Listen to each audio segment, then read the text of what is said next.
Alors, maintenant, bien sûr, souvent les exercices, c'est ça.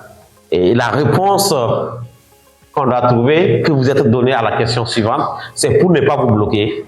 C'est pour que vous ne soyez pas bloqué. Pour que la question soit indépendante par rapport à la question précédente. Même si vous n'avez pas trouvé la bonne réponse au niveau de la question précédente, que vous puissiez bien sûr répondre à la question suivante. Alors là, on vous dit de prendre A égale à moins 13 demi. Et maintenant, on vous pose la question, f est-elle dérivable en 1?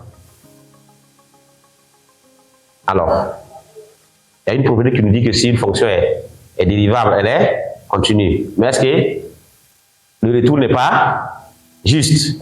Alors donc, ici, on nous a dit que f, on a dit maintenant de prendre A égale à la valeur que nous avons trouvée.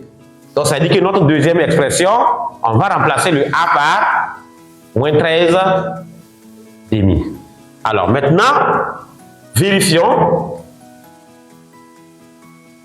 si f est dérivable en 1.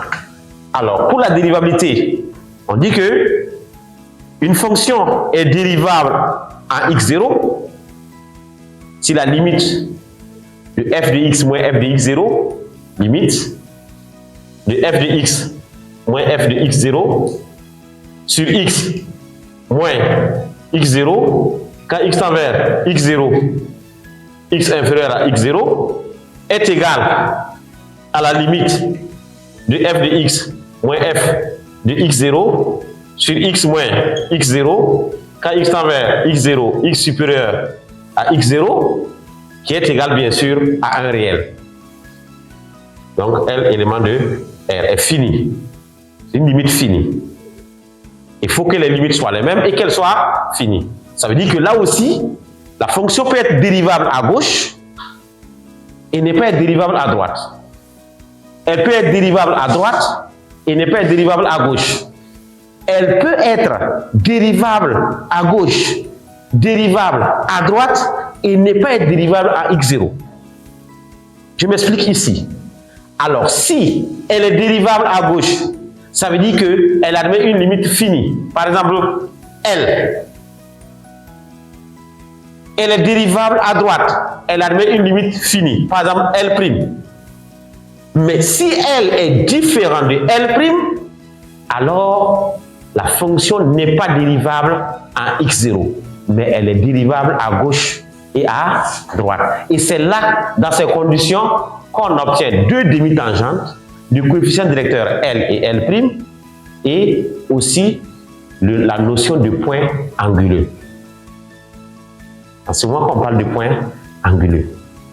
Alors, donc, maintenant, pour qu'elle soit dérivable à x0 tout court, il faut que la limite à gauche et à droite du taux de variation soit bien sûr la même. Donc ici, pour notre situation, on doit calculer la limite de f de x moins f de 1 sur x moins 1 quand x tend vers 1 à gauche et à droite.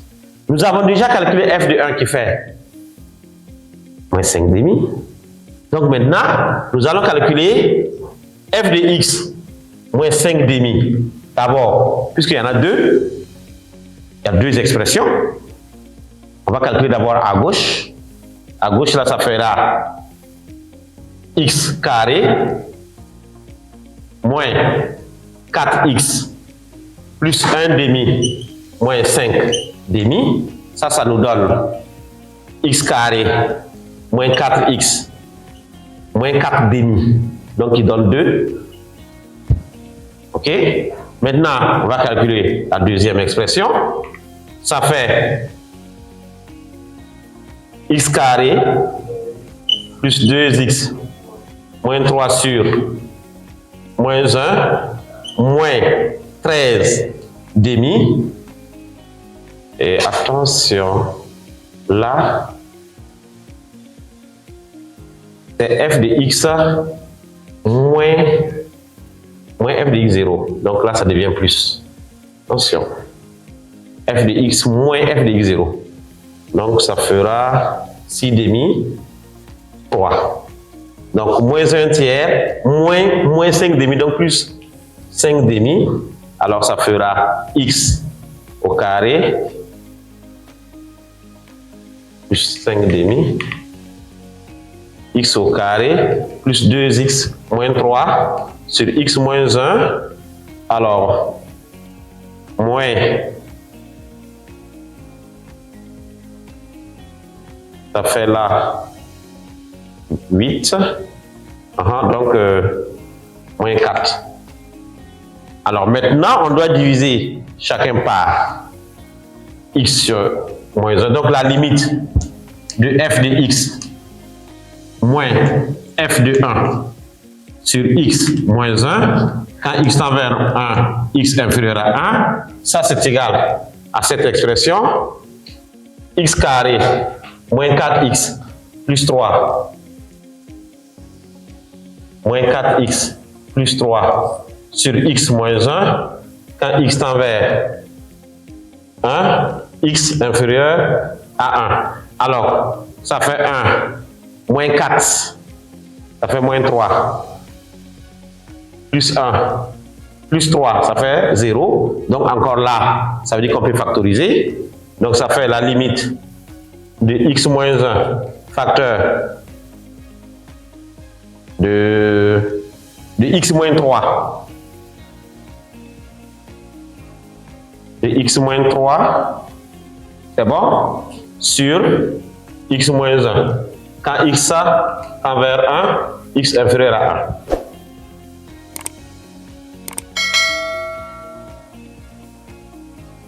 1. On peut enlever ici.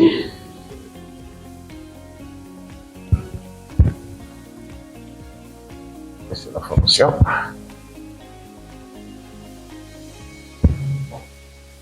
Alors donc ça fait la limite, je reprends ici, la limite de x moins 1, facteur de x moins 3 sur x moins 1, quand x tend vers 1, x inférieur à 1. Alors c'est bel et bien ça. Alors donc on peut encore ici simplifier.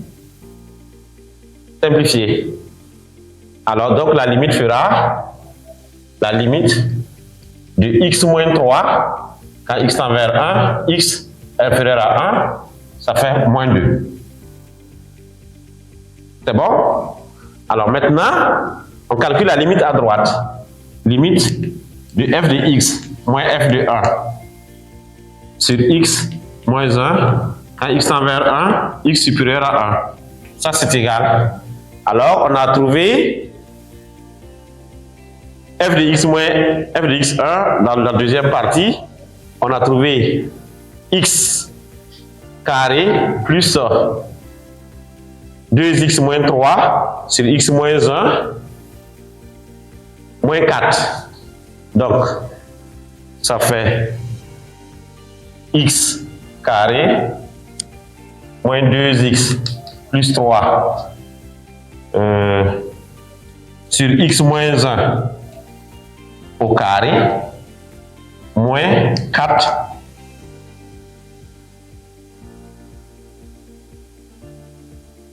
sur x moins 1, puisque j'ai x carré moins x plus 3 sur x moins 1, le tout encore sur x moins 1.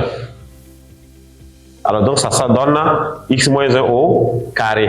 Et là, alors ça, on sait qu'on pourrait le factoriser. Ça fait la limite de, quand x tend vers 1, x supérieur à 1, de x moins 1, facteur de x plus 3, sur x moins 1, facteur de x moins 1, moins 4 sur x moins 1.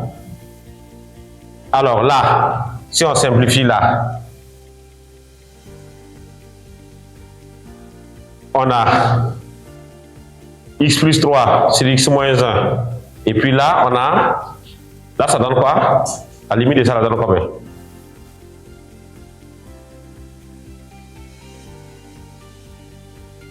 Bon, on va mettre le tout au même dénominateur pour que ça soit beaucoup plus simple.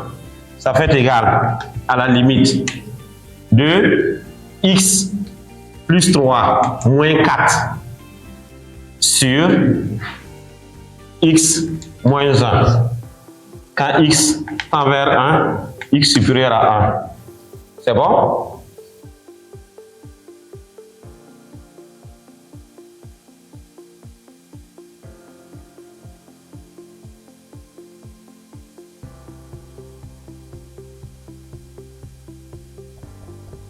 Donc ça nous donne quoi? Ça nous donne la limite quand x tend vers 1, x supérieur à 1, de x moins 1 sur x moins 1, x plus 3 moins 4. C'est ça? Alors donc, après simplification, puisqu'on peut simplifier, ça nous donne simplement la limite de 1 quand x tend vers 1, x supérieur à 1 qui donne 1. Ok? Alors ici, vous voyez, c'est ce que nous avons trouvé la limite à gauche. Combien? La limite à gauche. Elle est là-bas? Moins 2. Ok, voilà. La limite à gauche, nous avons trouvé moins 2. La limite à droite, nous avons trouvé 1. Vous voyez, la fonction est dérivable à gauche. Elle est dérivable à droite, mais elle n'est pas dérivable en 1. Donc ici, on a dit f est-elle dérivable en 1? Donc ici la réponse, f n'est pas dérivable en 1. Car la limite de f de x moins f de 1 sur x moins 1, quand x tend vers 1, x inférieur à 1, est différente de la limite de f de x moins f de 1 sur x moins 1, quand x tend vers 1, x supérieur à 1. Mais là, la fonction est dérivable à gauche, elle est dérivable à droite, mais elle n'est pas dérivable en 1. Ok? Et là, on demande de déterminer alors le domaine de dérivabilité de f. Donc, l'ensemble de définitions, c'était R. Nous venons de montrer qu'en réalité, la fonction, elle est dérivable, mais elle n'est pas dérivable en 1. Donc, l'ensemble des dérivabilités, ça sera R privé de 1. Ok? Donc, ici, on déduit que f est dérivable sur R privé de 1. C'est 1 seulement qu'on enlève. Pourquoi? Parce que quand on prend la fonction, son ensemble de définitions, c'est R. Sur cette partie, la fonction est dérivable même en 1. Ok? Donc, elle est dérivable sur moins l'infini à 1. Ici, c'est une fonction rationnelle. Elle est normalement dérivable sur son ensemble de définitions. On avait même exclu 1 ici. Mais comme 1 était accepté là, c'est pourquoi on doute maintenant sur la dérivabilité de la fonction sur A1. Donc, on vérifie par les calculs, on trouve qu'elle n'est pas dérivable en 1. Donc, on enlève le 1 et l'ensemble des dérivabilités de la fonction, ça fait maintenant R privé de 1. Ok? Et maintenant, si on devait continuer maintenant, on peut vous demander, alors, dériver la fonction, étudier le sens de variation de la fonction, ainsi de suite, avec toutes les questions qu'on veut maintenant. Parce que quand même, vous avez déterminé, vous êtes arrivé à déterminer l'ensemble des dérivabilités de la fonction. Vous pouvez maintenant la dériver. Est-ce qu'il y a des questions?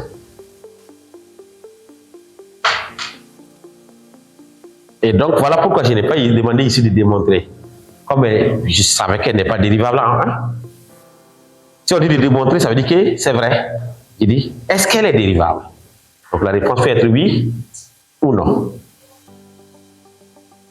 Alors, les questions, s'il y en a.